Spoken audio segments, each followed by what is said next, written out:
দ্বিতীয় বিশ্বযুদ্ধের সময় ইহুদিদের সবচেয়ে বড় আশ্রয় শিবির হয়ে উঠেছিল ইউরোপের দ্বীপরাষ্ট্র সাইপ্রাস।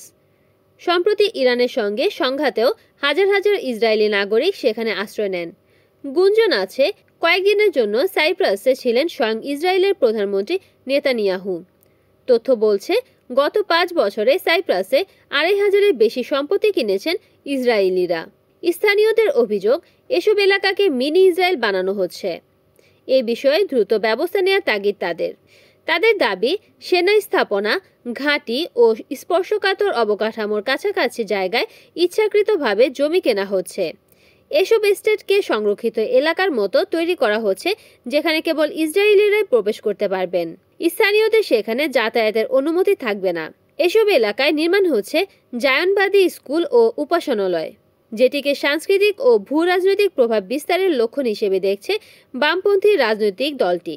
ইসরায়েলের শীর্ষস্থানীয় সংবাদ মাধ্যমগুলোও বলছে, সাইপ্রাসকে দ্বিতীয় ঘর হিসেবে ব্যবহারের পরিকল্পনা করছে ইসরায়েলিরা।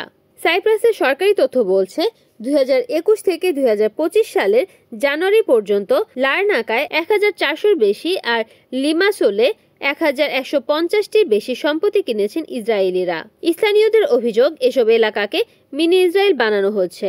দ্রুত এ বিষয়ে ব্যবস্থা না নিলে ভবিষ্যতে সাইপ্রাসের নিজস্ব ভূখণ্ড নিয়েই টানাপোড়েন শুরু হবে বলে আশঙ্কা আকেলের।